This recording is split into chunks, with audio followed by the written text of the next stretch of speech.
خلق فسوى وقدر فهدى وأعطى كل الرحیم پروگرام قال اللہ کی طرف سے آج انشاءاللہ ہم سورہ بینہ کا ترجمہ اور تفسیر پڑھیں گے۔ الحمدللہ نحمده ونصلی علی رسوله الکریم، اما بعد فاعوذ باللہ من الشیطان الرجیم، بسم اللہ الرحمن الرحیم۔ لم يكن الذین کفروا من اہل الکتاب والمشرکین منفکین حتی تأتیہم البینہ۔ لم یکن الذین کفروا، کافروں میں وہ لوگ، من اہل الکتاب جو اہل کتاب میں سے ہیں، والمشرکین اور مشرکین میں سے ہیں، منفکین حتی تأتیہم البینہ، وہ اپنے اس کفر اور شرک سے باز آنے والے تھے ہی نہیں یہاں تک کہ ان کے پاس واضح دلیل آ گئی۔ رسول من اللہ، وہ واضح دلیل کیا ہے؟ وہ رسول ہیں جو اللہ کی طرف سے ہیں۔ یتلو صحفا مطہرہ، جو تلاوت کرتے ہیں ایسے صحیفوں کی جو صحیفے پاک ہیں، فیہا کتب قیمہ، اور ان صحیفوں میں لکھی ہوئی تحریریں ہیں بہت ہی صاف ستھری اور بہت ہی سیدھی۔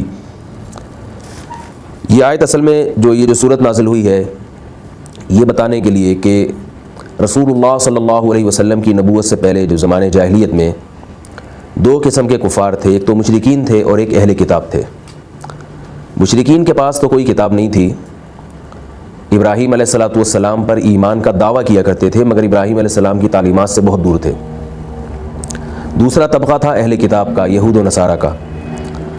تو اللہ تعالیٰ فرما رہے ہیں ان آیات میں کہ اہل کتاب یا مشرکین یہ لوگ اتنی بڑی گمراہی میں اور اتنی بڑی ضلالت میں پڑے ہوئے تھے اور اپنے پیغمبروں کی تعلیمات سے اتنا دور ہو چکے تھے کہ لم یکن، یہ بات ممکن ہی نہیں تھی، عملی دنیا میں اس بات کا امکان ہی نہیں تھا کہ یہ دور ہو جاتے اپنی اس گمراہی سے، یہاں تک کہ اللہ نے بینہ بھیج دی، واضح دلیل بھیج دی۔ یعنی وہ بینہ کیا ہے؟ رسول، یعنی محمد صلی اللہ علیہ وسلم اگر عرب معاشرے میں نہ آتے تو یہود و نصارہ کے لیے اور مشرکین مکہ کے لیے خود سے گمراہی سے نکلنا ناممکن تھا۔ تو یہ اللہ تعالیٰ نے بہت بڑا انعام کیا محمد صلی اللہ علیہ وسلم کے ذریعے، یہ کفر اور شرک کی گمراہیوں سے اور باطل راستوں کی گمراہیوں سے نکالنے کے لیے محمد صلی اللہ علیہ وسلم کو اللہ تعالیٰ نے بھیجا۔ اور آگے اللہ تعالیٰ محمد صلی اللہ علیہ وسلم کی صفات بیان کر رہے ہیں کہ محمد صلی اللہ علیہ وسلم نے بھی ان کو جو گمراہی سے نکالا تو اپنی عقل کی بنیاد پہ نہیں، بلکہ ان کو بھی ہدایات کہاں سے ملی ہیں؟ آسمان سے ہدایات ملی ہیں۔ وہ کیا ہے؟ رسول من اللہ، فرمایا وہ بینہ ہے، ایک رسول جو اللہ کی طرف سے آیا۔ یتلو صحفا مطہرہ، جو ایسے صحیفوں کی تلاوت کرتے ہیں جو پاکیزہ صحیفے ہیں۔ صحف یہ صحیفے کی جمع ہے۔ یہ بات تو درست ہے کہ رسول اللہ صلی اللہ علیہ وسلم دیکھ کے قرآن مجید کی تلاوت نہیں فرمایا کرتے تھے، لیکن یہاں صحیفے کی تلاوت اس لیے بتائی گئی کہ نبی صلی اللہ علیہ وسلم جس قرآن مجید کی تلاوت کرتے تھے وہ بہرحال صحیفوں کی شکل میں موجود تھا۔ اس سے یہ بھی پتہ چلتا ہے کہ قرآن مجید آپ صلی اللہ علیہ وسلم کے دور میں لکھا جانے لگا تھا۔ تلاوت میں اور قراءت میں فرق ہے۔ عربی میں قراءت کہتے ہیں کہ آپ کسی کتاب کو اپنی مرضی کے مطابق اپنے حساب سے آپ جب اس کو پڑھتے ہیں تو اس کو عربی میں قراءت کہا جاتا ہے، جس کو ہم اسٹڈی بھی کہتے ہیں، جس کو ہم پڑھائی بھی کہتے ہیں۔ لیکن تلاوت کا لفظ یہ عربی زبان کا خاصہ ہے۔ تلاوت کہتے ہیں کسی کتاب کو یا کسی تحریر کو اس طریقے سے پڑھنا جس طریقے سے پڑھنے کا آپ کو حکم دیا گیا ہے۔ یہی وجہ ہے کہ قرآن مجید کے لیے تلاوت کا لفظ استعمال ہوتا ہے، اور جب ہم کوئی دوسری کتاب کا مطالعہ کرتے ہیں تو اس کے لیے مطالعہ کا لفظ استعمال ہوتا ہے، اسٹڈی کا لفظ استعمال ہوتا ہے، پڑھنے کا لفظ استعمال ہوتا ہے، مگر تلاوت کا لفظ استعمال نہیں ہوتا۔ کوئی بھی یہ نہیں کہتا ہے کہ میں شیکسپیئر کی کتاب کی تلاوت کر رہا ہوں۔ تو قرآن مجید کے لیے تلاوت کا لفظ استعمال اسی وجہ سے ہوتا ہے کہ قرآن کو ہم ایسے پڑھتے ہیں جیسے ہمیں پڑھنے کا حکم دیا گیا ہے، تجوید کے ساتھ، قواعد و ضوابط کے ساتھ۔ کیونکہ عربی میں تلا یتلو کا معنی ہوتا ہے کسی کے پیچھے چلنا، کسی کے پیچھے چلنا، کسی کی پیروی کرنا۔ تو قرآن کو جیسے پڑھنے کا حکم دیا ہم اسی کو فالو کر رہے ہیں، اسی کے پیچھے چل رہے ہیں، اس لیے تلاوت کا لفظ استعمال ہوتا ہے۔ اور اللہ تعالیٰ نے ان صحیفوں کو پاکیزہ قرار دیا، مطہرہ۔ عبداللہ ابن عباس رضی اللہ تعالیٰ عنہما سے مروی ہے کہ قرآن مجید پاکیزہ ہے اس لحاظ سے کہ وہ جھوٹ سے بھی پاک ہے، نفاق سے بھی پاک ہے، اور تعارض سے پاک ہے۔ تعارض کا مطلب یہ ہوتا ہے کہ آپ ایک بات کرتے ہیں پھر تھوڑی دیر کے بعد اسی کے مخالف بیان دے رہے ہوتے ہیں، آپ ایک بات پہ آپ ٹکتے نہیں ہیں۔ تو قرآن مجید میں نہ تو تعارض ہے، قرآن مجید میں اللہ تعالیٰ کا ارشاد ہے لو کان من عند غیر اللہ لوجدوا فیہ اختلافا کثیرا، فرمایا اگر یہ قرآن اللہ کے علاوہ کسی اور کی کتاب ہوتی تو تم اس میں بہت زیادہ اختلاف پاتے، کیونکہ انسان جب کوئی بات کرتا ہے تو اپنے دعوے سے رجوع کر لیتا ہے۔ دنیا میں کوئی بھی ایسا انسان نہیں گزرا جس نے A to Z ساری باتیں کہی ہوں اور وہ موت تک اس پر قائم رہا ہو۔ فرمایا کہ یہ ایسی کتاب ہے جو تناقض سے، یعنی ایک دوسرے کی آیتیں اس کی مخالف نہیں ہیں، اس سے پاک ہے۔ نفاق سے پاک ہے اور جھوٹ سے پاک ہے۔ فیہا کتب قیمہ، اس کتاب میں کتب ہیں یعنی تحریریں ہیں یعنی مضامین ہیں، قیمہ بالکل سیدھے سیدھے۔ قیمہ کا مطلب اس میں کجی نہیں ہے۔ آپ اگر قرآن مجید کے علاوہ کوئی اور صحائف اٹھا کے دیکھتے ہیں، یعنی وہ مذہبی کتابیں جو آسمان کی طرف منسوب ہیں یا وہ انسانوں نے لکھی ہیں، تو ان تمام کتابوں میں آپ کو جو چیز نظر آئے گی، قدر مشترک جو نظر آئے گی، وہ یہ ہے کہ وہ آپ کی فطرت کو اپیل نہیں کرتی۔ ان میں ایسی باتیں ہیں کہ انسان سر پکڑ کے بیٹھ جاتا ہے کہ یہ کیا باتیں ہیں، وہ سمجھتا رہے گا، اس کی سمجھنے کی کوشش میں لگا رہے گا مگر سمجھ نہیں پائے گا۔ اس کی تشریح کے لیے آپ کو بہت زیادہ گہرائیوں میں جانا پڑے گا، پھر اس میں تعارض ہوگا۔ عیسائیوں کا عقیدہ تثلیث ہے، خدا تین بھی ہیں ایک بھی ہیں، آج تک وہ ان سے حل نہیں ہو سکا۔ اس کے علاوہ ہندوؤں کی جب آپ کتابیں پڑھیں گے تو قرآن دعویٰ کر رہا ہے کہ فیہا کتب قیمہ، قرآن مجید کے جو مضامین ہیں، جو لکھی ہوئی تحریریں ہیں، وہ قیمہ بالکل سیدھی سیدھی ہیں، ان میں ٹیڑھا پن نظر نہیں آئے گا آپ اس میں کجی، جس کو قرآن نے دوسرے مقام میں فرمایا وَلَمْ يَجْعَلْ لَهُ عِوَجًا، سورہ کہف میں فرمایا کہ اللہ نے اس میں کوئی ٹیڑھا پن نہیں رکھا، اس میں کوئی کجی نہیں رکھی، بالکل سیدھی باتیں ہیں، فطرت کو اپیل کرنے والی باتیں ہیں جو انسان بہت آسانی سے سمجھ جاتا ہے۔ ام خلقوا من غیر شیء ام هم الخالقون، خود سے پیدا ہوئے ہو یا تم نے اپنے آپ کو خود بنایا ہے؟ ظاہر ہے نہ ہم نے اپنے آپ کو خود بنایا نہ خود سے پیدا ہوئے، یقیناً کسی خدا نے ہمیں پیدا کیا ہے، یہ قرآن کا دعویٰ ہے۔ وما خلقنا السماوات والارض وما بینہما لاعبا، ہم نے آسمانوں اور زمینوں کو بیکار پیدا نہیں کیا، کسی مقصد سے پیدا کیا ہے۔ تو یہ ساری وہ باتیں ہیں قرآن مجید کے جو بنیادی عقائد ہیں۔ موت کے بعد زندگی ہے، عقل کہتی ہے زندگی کیسے ممکن ہے، یہ تو مر کے ختم ہو جاتے ہیں۔ تو اللہ نے قرآن میں فرما دیا اولم یر الانسان انا خلقناہ من نطفۃ، جس خدا نے تمہیں پانی کے قطرے سے بنایا کیا وہ ان ہڈیوں میں دوبارہ جان نہیں ڈال سکتا؟ تو یہ سب وہ باتیں ہیں جو بہت آسانی سے سمجھ میں آ جاتی ہیں۔ اس کے علاوہ الحمد سے لے کے والناس تک پورا قرآن اسی قسم کے دعووں سے بھرا ہوا ہے۔ تو اس لیے اللہ نے فرمایا کہ یہ اگر کتب قیمہ نہ ہوتی قرآن مجید میں اور اس کے دلائل اتنے مضبوط نہ ہوتے تو انسانیت جس گمراہی میں پڑی ہوئی تھی اس گمراہی سے نکلنے کا سوال ہی پیدا نہیں ہوتا۔ تو اللہ تعالیٰ کا اس پوری انسانیت پر پوری روئے زمین کے بسنے والے انسانوں پر بہت بڑا احسان ہے کہ انہوں نے محمد صلی اللہ علیہ وسلم کو اللہ نے مبعوث کیا اور نبی بنا کے بھیجا۔ یہاں ایک سوال پیدا ہو سکتا ہے کہ بھئی نبی صلی اللہ علیہ وسلم تو مسلمانوں کے نبی ہیں اور اس کا فائدہ تو آپ صلی اللہ علیہ وسلم کی نبوت کا فائدہ تو مسلمانوں نے اٹھایا ہے۔ یہ بات غلط ہے۔ یہ بات خود انگریز مورخین نے تسلیم کی ہے کہ اگر محمد صلی اللہ علیہ وسلم دنیا میں نہ آتے تو دنیا گندگی کا ڈھیر ہوتی۔ طہارت کے جتنے بھی احکام ہیں، صفائی ستھرائی کے جتنے بھی احکام ہیں، یہ غیر مسلموں نے مسلمانوں سے لیے ہیں۔ نہانا ہے، پراپر ڈریس پہننا ہے اور طہارت کا اہتمام کرنا ہے، یہاں تک کہ جو سائنسی ترقی ہے اس میں بھی وہ مسلمانوں کے محتاج رہے ایک طویل زمانے تک۔ تو یہ بات خود ان لوگوں نے اس بات کا اعتراف کیا ہے کہ طہارت اور صفائی ستھرائی سے متعلق جتنے بھی احکام ہیں وہ غیر مسلموں نے مسلمانوں سے اخذ کیے ہیں، ورنہ لوگ نہانا نہیں جانتے تھے، استنجا کرنا نہیں جانتے تھے، کھانے سے پہلے ہاتھ دھونے کا تصور نہیں تھا، اور بہت ساری باتیں اس پہ کہنے کے لیے میں صرف اس کو مختصراً بیان کر رہا ہوں تاکہ یہ سمجھ میں آ جائے کہ قرآن مجید یہ دعویٰ کر رہا ہے کہ محمد صلی اللہ علیہ وسلم اگر دنیا میں نہ آتے تو انسانیت گمراہی کے اندھیروں میں پڑی رہتی۔ یہ سمجھانے کے لیے کہ قرآن کا یہ دعویٰ درست ہے۔ وما تفرق الذین اوتوا الکتاب الا من بعد ما جاءتهم البینہ، فرمایا اہل کتاب نے جو نبی اور محمد صلی اللہ علیہ وسلم کی دعوت سے اختلاف کیا ہے وہ اس بنیاد پہ کیا ہے کہ ان کے پاس واضح بینہ آ چکی تھی۔ یعنی گویا میں ایک سوال ہوتا ہے کہ جب محمد صلی اللہ علیہ وسلم اتنی واضح دلائل کے ساتھ دنیا میں آئے اور آپ صلی اللہ علیہ وسلم کی دعوت میں اتنی جان تھی اور وہ تمام دعوے ایسے کیے ہیں جو فطرت کو اپیل کرتے ہیں، تو پھر سارے یہود و نصارہ ایمان کیوں نہیں لے آئے؟ تمام یہودیوں کو اور تمام عیسائیوں کو چاہیے تھا کہ وہ قرآن مجید کا مطالعہ کرتے، کیونکہ جس آدمی کی بات 2 اور 2 4 کی طرح کلیئر ہوتی ہے اس کی بات دنیا میں کوئی بھی انکار نہیں کرتا اس کا۔ تو یہ کیا وجہ ہے کہ دنیا کے اتنے بڑے بڑے سائنسدان ہیں، دنیا کے اتنے بڑے بڑے تعلیم یافتہ لوگ ہیں اور اتنی ذہین قومیں ہیں، یہ سب کی سب ایمان کیوں نہیں لے آئیں قرآن مجید پر؟ تو اللہ نے قرآن مجید کی اس آیت میں اس اشکال کا جواب دیا ہے۔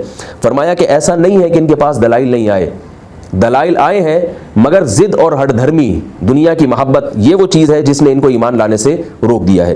وما تفرق الذین اوتوا الکتاب، فرمایا جن لوگوں کو کتاب دی گئی ہے انہوں نے نبی کی دعوت سے اختلاف نہیں کیا، الا مگر اس کے بعد من بعد ما جاءتهم البینہ، کہ ان کے پاس واضح طور پر بینہ آ چکی ہے، واضح دلائل آ چکے ہیں۔ ایک اور مقام پہ قرآن نے فرمایا حسدا من عند انفسہم، ان کے دلوں میں حسد کی آگ جلتی ہے کہ ایک عرب جو بالکل بدو تھے، جو بالکل جاہل تھے، اور محمد صلی اللہ علیہ وسلم جو لکھنا پڑھنا نہیں جانتے تھے، تو ہم عربوں کو اپنا بڑا کیسے بنا لیں، ہم ان سے اسلام کیوں سیکھیں، ہم ان کو اپنا رہبر اور مقتدا کیوں مان لیں؟ تو یہ حسد ہے، یہ جیلسی ہے۔ بہت سے لوگ اس جیلسی اور حسد کی وجہ سے ایمان نہیں لاتے۔ وما امروا الا لیعبدوا اللہ، فرمایا کہ یہاں خطاب خاص اہل کتاب کو ہے، اس کی وجہ یہ ہے کہ اہل کتاب کے سامنے محمد صلی اللہ علیہ وسلم کا سچا نبی ہونا اتنا واضح تھا جتنا مشرکین کے سامنے واضح نہیں تھا، کیونکہ مشرکین مکہ ابراہیم علیہ السلام کے بعد کسی نبی کی نبوت کے قائل نہیں تھے، جبکہ یہود و نصارہ حضرت موسیٰ علیہ السلام اور حضرت عیسیٰ علیہ السلام کی نبوت کے بھی قائل تھے، اور تورات اور انجیل میں تواتر کے ساتھ یہ بات موجود تھی کہ آخر زمانے میں ایک نبی آئے گا۔ قرآن مجید میں اللہ نے اسی بات کو دوسرے مقام پہ یوں بیان کیا، وَكَانُوا مِن قَبْلُ يَسْتَفْتِحُونَ عَلَى الَّذِينَ كَفَرُوا، فرمایا کہ یہ اہل کتاب کافروں پر غلبہ حاصل کرنے کے لیے، مشرکین پر غلبہ حاصل کرنے کے لیے محمد صلی اللہ علیہ وسلم کا انتظار کر رہے تھے، اور یوں کہا کرتے تھے کہ وہ جب آئیں گے، آخری نبی جب آئے گا تو ہم ان کے ساتھ مل کے تم پہ غلبہ حاصل کر لیں گے۔ تو اتنا زیادہ ان کو انتظار تھا رسول اللہ صلی اللہ علیہ وسلم کا۔ اسی طرح قرآن مجید میں دوسرے مقام پر آتا ہے، یعرفونہ کما ابناءہم، یہ لوگ محمد صلی اللہ علیہ وسلم کو ایسے نبی جانتے ہیں جیسے یہ اپنی اولادوں کو پہچانتے ہیں۔ جیسے باپ اپنے بیٹے کو دیکھ کے کبھی یہ نہیں کہتا کہ مجھے یاد نہیں آ رہا کہ یہ میرا بیٹا ہے، یہ کون ہے، وہ تو انسان جتنا اپنی اولاد کو پہچانتا ہے اتنا کسی کو نہیں پہچانتا۔ تو اللہ تعالیٰ قرآن مجید میں فرما رہے ہیں کہ یہ لوگ محمد صلی اللہ علیہ وسلم کو ایسے پہچانتے ہیں جیسے اپنی باپ اپنی اولاد کو پہچانتا ہے، اس لیے کہ وہ تمام تر نشانیاں جو تورات اور انجیل میں تھیں محمد صلی اللہ علیہ وسلم کے بارے میں وہ ان کو نظر آتی ہیں۔ اور یہ دعویٰ آج اور بھی زیادہ واضح ہو گیا ہے۔ آج اگر کوئی یہودی یا عیسائی کہتا ہے کہ میں کیسے پہچانوں کہ محمد صلی اللہ علیہ وسلم اللہ کے نبی ہیں، تو ہم ان سے کہہ سکتے ہیں کہ تورات اور انجیل میں جس نبی کا تم انتظار کر رہے ہو، یہ بات تو آج بھی پادری مانتے ہیں کہ ہم ایک نجات دہندہ کا انتظار کر رہے ہیں، تو اگر وہ محمد صلی اللہ علیہ وسلم نہیں ہے تو پھر کون ہے وہ؟ یعنی ایک ایسا دعویٰ ہے جس کا یہود و نصارہ کے پاس کوئی جواب نہیں ہے کہ حضرت عیسیٰ نے، حضرت موسیٰ علیہ السلام نے جس پیغمبر کی بشارت دی تھی، اگر وہ محمد صلی اللہ علیہ وسلم نہیں ہے تو پھر وہ کون ہے؟ کون ہے ان کا متبادل جس کی تعلیمات اتنی پاکیزہ ہوں اور جس کے دین کو اتنا غلبہ اللہ تعالیٰ نے عطا کیا ہو؟ وما امروا الا ليعبدوا الله مخلصين له الدين، فرمایا کہ یہ جو کہتے ہیں کہ ہمیں نبی کی نبوت سمجھ میں نہیں آتی اور محمد صلی اللہ علیہ وسلم کے دعوے ہماری سمجھ میں نہیں آتے، یہ اس دعووں میں اس لیے جھوٹے ہیں یہود و نصارہ کہ ان کی تورات اور ان کی انجیل میں بھی اللہ نے ان کو حکم دیا تھا کہ صرف ایک خدا کی عبادت ہوگی، وما امروا، اور ان کو نہیں حکم دیا گیا الا مگر اس بات کا، لیعبدوا اللہ مخلصین لہ الدین، کہ یہ عبادت کریں گے اللہ تعالیٰ کی، اس کے لیے عبادت کو خالص کرتے ہوئے، حنفاء، تمام ادیان سے منہ موڑ کر صرف اسی کی طرف اپنا رخ کریں گے، وَيُقِيمُ الصَّلَاةَ، اور نماز کو قائم کریں گے، وَيُؤْتُوا الزَّكَاةَ، اور زکوٰۃ ادا کریں گے، وَذَلِكَ دِينُ الْقَيِّمَةِ، اور یہی سیدھی ملت کا دین ہے، صحیح ملت جو ہوگی اس کا دین یہی ہوگا۔ تو اللہ فرماتے ہیں کہ یہ تو ایسی بات ہے جس کو یہود و نصارہ آج بھی تسلیم کریں گے۔ تو اب بتاؤ کہ یہ تین باتیں یہاں بیان کی گئی ہیں۔ نمبر ایک، عبادت صرف اور صرف اللہ کی ہوگی، تورات اور انجیل کا یہی دعویٰ تھا۔ نمبر دو، نماز کو قائم کیا جائے گا۔ نمبر تین، زکوٰۃ کی ادائیگی ہوگی۔ اور نمبر چار یہ کہ توحید، نماز اور زکوٰۃ والا دین یہی صحیح ملت کا دین ہے۔ یہ ایسی بات ہے جس کا یہود و نصارہ آج بھی انکار نہیں کر سکتے۔ تو اللہ فرماتے ہیں کہ یہ باتیں تمہیں قرآن میں نظر آتی ہیں اور اہل اسلام میں اور محمد صلی اللہ علیہ وسلم کی تعلیمات میں نظر آتی ہیں، یہود و نصارہ میں نظر آتی ہیں۔ کیا یہود و نصارہ کے پاس نماز کا نظام ہے؟ باقی ہے کیا؟ ختم ہو گیا، برباد ہو گیا۔ کیا یہود و نصارہ کے پاس زکوٰۃ کا ایسا نظام ہے جیسا مسلمانوں کے پاس زکوٰۃ کا نظام ہے؟ کون سا ایسا مہینہ ہے بتائیے جس میں یہود و نصارہ اتنی کثرت سے زکوٰۃ نکالتے ہوں جس طرح سے اہل اسلام زکوٰۃ نکالتے ہوں؟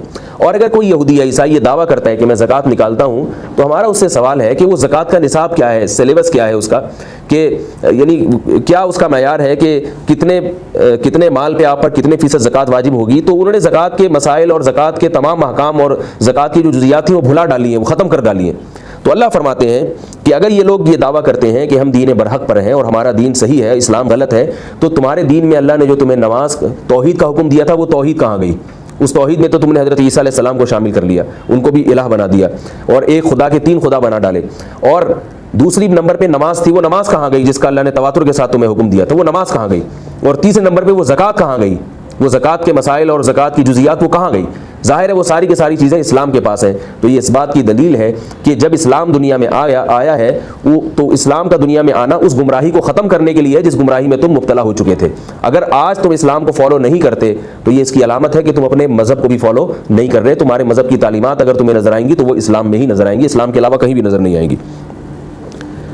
ان الذین کفروا من اہل الکتاب والمشرکین، یہاں تک تو اللہ تعالیٰ نے دلائل دیے ہیں کہ یہود و نصارہ غلط راستے پر ہیں، مشرکین مکہ غلط راستے پر ہیں۔ اور یہود و نصارہ کا الگ سے تذکرہ اس کے لیے کیا کہ یہود و نصارہ جتنا نبی کو پہچانتے تھے اتنا مشرکین مکہ نہیں پہچان سکتے تھے، ان کے پاس کتابیں نہیں تھیں۔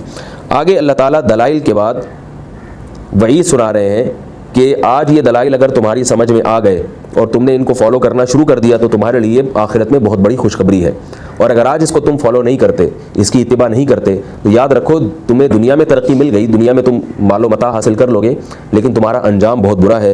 ان الذین کفروا، فرمایا وہ لوگ جو انکار کرنے والے ہیں، قرآن کا انکار کرتے ہیں یا محمد صلی اللہ علیہ وسلم کی نبوت کا انکار کرتے ہیں، من اہل الکتاب، چاہے وہ اہل کتاب میں سے ہوں، والمشرکین یا عام مشرکین میں سے ہوں، فی نار جہنم، وہ جہنم کی آگ میں داخل ہوں گے، خالدین فیہا، ہمیشہ ہمیشہ اس میں رہیں گے، اولئک ہم شر البریہ، یہی لوگ ہیں جو بریہ کہتے ہیں مخلوق کو، آپ نے دیکھا ہوگا یہ لفظ سنا ہے بحر و بر، تو بحر کہتے ہیں سمندر کو، بریہ جو خشکی پہ رہنے والی مخلوق، تو پھر یہ لفظ عام ہو کے انسانوں جو جتنے بھی دنیا میں انسان ہیں ان تمام کو لفظ یعنی بریہ سے تعبیر کیا جاتا ہے۔ اولئک ہم شر البریہ، فرمایا یہ لوگ ہیں جو مخلوق میں سب سے بدتر ہیں۔ ہماری اور آپ کی نظر میں اچھائی اور برائی کا کرائٹیریا مختلف ہو سکتا ہے، ہم ممکن ہے کسی کو کہیں یہ بہت اچھا ہے یہ بہت برا ہے، اللہ کی نظر میں جو اچھائی اور برائی کا معیار ہے وہ سب سے پہلے ایمان ہے، کہ اللہ کو مانو، اپنے پیدا کرنے والے کو مانو، اور اللہ نے جو دو بڑے بڑے احکام آپ کو دیے ہیں، نماز اور زکوٰۃ، نماز کا تعلق اللہ کے حقوق سے ہے اور زکوٰۃ کا تعلق مخلوق کے حقوق سے ہے، تو جو آدمی توحید کا اقرار کرے پھر اللہ کو بھی مانے اور اللہ کی مخلوق کے حقوق بھی ادا کرے، تو اللہ فرماتے ہیں جب تک تم اس کام پہ نہیں آتے اللہ کی نظر میں تم شر البریہ ہو، مخلوق میں سب سے بدتر ہو۔ ان الذین آمنوا وعملوا الصالحات، وہ لوگ جو ایمان لائے اور انہوں نے نیک اعمال کیے۔ ایمان کا مطلب کیا ہے؟ اللہ کی توحید کو مان لیا کہ اللہ کے سوا کوئی معبود نہیں ہے، وعملوا الصالحات، اور نیک اعمال کیے۔ نیک اعمال کا مطلب جو پہلے بیان کیا، زکوٰۃ بھی ادا کر رہے ہیں اور نماز کو بھی قائم کر رہے ہیں۔ اولئک ہم خیر البریہ، فرمایا یہ مخلوق میں سب سے بہتر لوگ ہیں۔ جزاؤہم عند ربہم، ان کا بدلہ ان کے رب کے پاس ہے۔ جنات عدن، وہ کیا بدلہ ہے؟ وہ باغات ہیں، ہمیشگی کے باغات، عدن کہتے ہیں ہمیشہ رہنے والی جگہ کو، جنات عدن ہمیشگی کے باغات ہیں، تجری من تحتها الانہار، جن کے نیچے نہریں بہتی ہوں گی، خالدین فیہا ابدا، یہ رہیں گے اس میں ہمیشہ ہمیشہ۔ رضی اللہ عنہم، اللہ ان سے راضی ہو جائے گا، ورضوا عنہ، اور یہ اللہ سے راضی ہو جائیں گے۔ ذالک لمن، فرمائے یہ وعدہ لمن، ہر اس شخص کے لیے ہے، خشیہ ربہ، جو اپنے رب سے ڈرتا ہے۔ یعنی یہاں یہ بتا دیا کہ جو لوگ توحید پر اور نماز پر اور زکوٰۃ پر قائم ہوں گے، یہاں صرف نماز اور زکوٰۃ مراد نہیں ہے، یہ بات خوب یاد رکھیے، یہ بات میں درس میں کئی دفعہ دہرا چکا ہوں کہ قرآن کی عادت ہے کہ وہ جزئیات کے ضمن میں اصول اور قواعد بیان کرتا ہے۔ تو نماز کیونکہ اللہ کی عبادت ہے، اللہ کے حقوق میں سب سے اہم حق ہے، تو نماز سے مراد ہے اللہ کے حقوق ادا کرتا ہو۔ زکوٰۃ مخلوق کے حقوق میں سب سے اہم حق ہے، تو زکوٰۃ کا مطلب کیا ہوا؟ اللہ کی پیدا کردہ مخلوق کا بھی خیال کرتا ہو، اس کی ضرورات کا بھی خیال کرتا ہو۔ تو اللہ فرما رہے ہیں کہ جو ایمان لانے کے بعد اللہ اور اس کے بندوں کے حقوق کو پورے طریقے سے ادا کریں گے، یہ مخلوق میں سب سے بہتر لوگ ہیں، اور ان کی جزا ان کے رب کے نزدیک کیا ہے؟ ہمیشہ ہمیشہ کے باغات۔ اللہ تعالیٰ نے جنت میں ان نعمتوں کا انتظام کیا ہے جو انسان کی فطرت ہے، انسان ہمیشہ سے سبزہ دیکھ کے، باغات دیکھ کے، اور ان باغات میں چشمے ہیں، وہ مختلف چشمے بہہ رہے ہوں، یہ ایسی بیوٹی ہے جس کو نیچرل بیوٹی کہا جاتا ہے، یہ ہمیشہ سے انسان ان چیزوں کی طرف راغب رہا ہے، تو اللہ نے اپنے نیک بندوں کے لیے جنت پیدا کی ہے۔ جنت عربی میں باغ کو کہتے ہیں، یہ عربی میں جو جیم کا لفظ ہے، جیم نون اور نون، یہ نون پہ چونکہ تشدید ہے نا تو یہ ڈبل نون ہے، تو یہ جیم نون اور نون عربی میں ہر اس چیز کے لیے استعمال ہوتا ہے، اس معنی کے لیے جو خفیہ ہو، چھپا ہوا ہو۔ جیسے ماں کے بطن میں جو بچہ ہوتا ہے اس کو جنین کہتے ہیں عربی میں، قرآن میں بھی یہ لفظ استعمال ہوا، اجنۃ فی بطون امہاتکم، اجنہ اس کی جمع ہے کیونکہ وہ چھپا ہوا ہوتا ہے۔ یہ جو جن ہے، جن جس کو جن بھوت ہم کہتے ہیں، اس کو بھی جن اسی وجہ سے کہتے ہیں کہ یہ چھپا ہوا ہے، نظر نہیں آتا۔ اسی طرح ایک لفظ ہے مجنون، مجنون کو مجنون اس لیے کہتے ہیں کہ اس کی جو عقل ہے وہ غائب ہو گئی ہے، یعنی چھپ گئی ہے، وہ پردہ پڑ گیا اس کی عقل پہ، تو جنت بھی اسی سے نکلا ہے، یعنی چھپی ہوئی چیز۔ تو علماء نے بیان کیا ہے کہ عام باغ کو تو عربی میں حدیقہ کہتے ہیں، یہ بستان کہتے ہیں، جنت اس باغ کو کہتے ہیں جو اتنا گھنا ہو، اس میں گرینری اتنی زیادہ ہو کہ آپ کو لگے وہ گویا وہاں اندھیرا ہے، وہ چھپی ہوئی ہے، درختوں نے اس باغ کو ڈھانپ رکھا ہے۔ اس لیے اللہ تعالیٰ نے جو اہل جنت کے لیے جو جنت تیار کر کے رکھی ہے اس کو بستان یا حدیقہ سے تعبیر نہیں کیا بلکہ اس کو جنت سے تعبیر کیا ہے۔ فرمایا اس میں ہمیشہ رہیں گے۔ رضی اللہ عنہم، اللہ ان سے راضی ہوگا۔ اللہ راضی تو دنیا میں ہی اللہ راضی ہو جاتا ہے، لیکن یہ اضافی رضا ہے۔ علماء نے یہاں رضا کا مطلب یہ بیان کیا ہے کہ اللہ ایسا راضی ہو جائے گا کہ وہ جو چاہیں گے اللہ ان کی خواہش کو پوری کریں گے۔ تو یہ خواہش کا پورا کرنا یہ اضافی رضا ہے جو اہل جنت کو ملے گی۔ ورضوا عنہ، اور فرمائے یہ بھی اللہ سے راضی ہوں گے۔ یہاں بھی ایک سوال پیدا ہوتا ہے کہ مخلوق جو جنتی ہے وہ تو بہرحال اللہ سے راضی ہوں گے، اس کو ہائی لائٹ کرنے کی کیا ضرورت تھی؟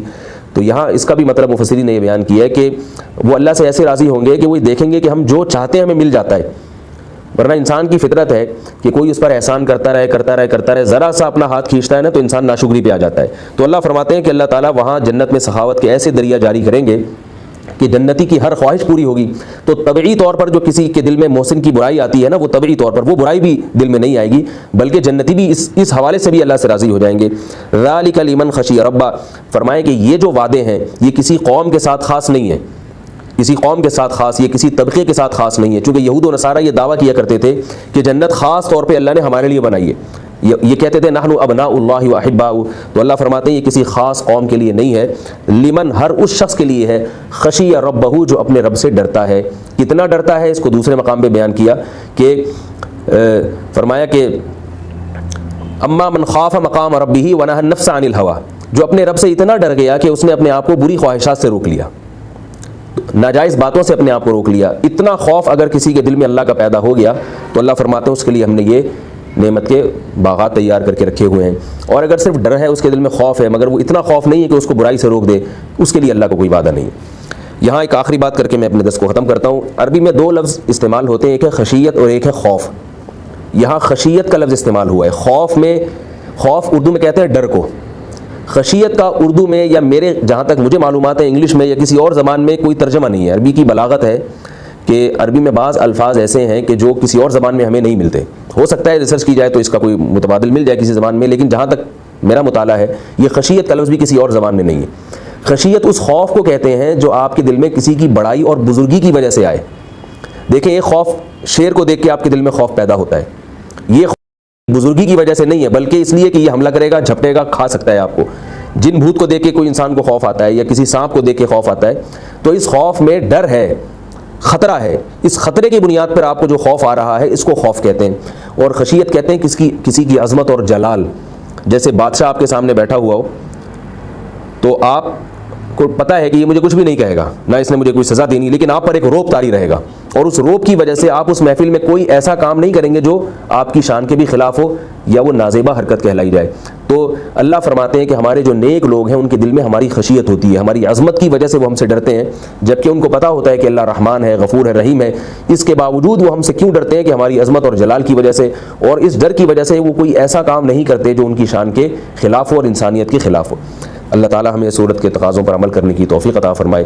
اور اس صورت میں جو مدعا اہم بیان کیا گیا ہے کہ انسانیت گمراہی پہ ہوتی اگر محمد صلی اللہ علیہ وسلم دنیا میں نہ آتے، اس مدعا کو ہمیں سمجھنے کی اور اس کو اپنی زندگیوں میں اتارنے کی توفیق عطا فرمائے۔ اور اس سے ہمیں جو اہم ترین سبق ملتا ہے وہ یہ ملتا ہے کہ آج بھی اگر گمراہی سے کوئی بچنا چاہتا ہے تو سوائے قرآن کے اس کے پاس دنیا میں کوئی راستہ نہیں ہے، چاہے وہ سر دیوار سے جا کے مارے، کچھ بھی کر لے، اس کو فطرت کا راستہ اور نیچر کا راستہ سوائے قرآن کے کہیں بھی نظر نہیں آئے گا۔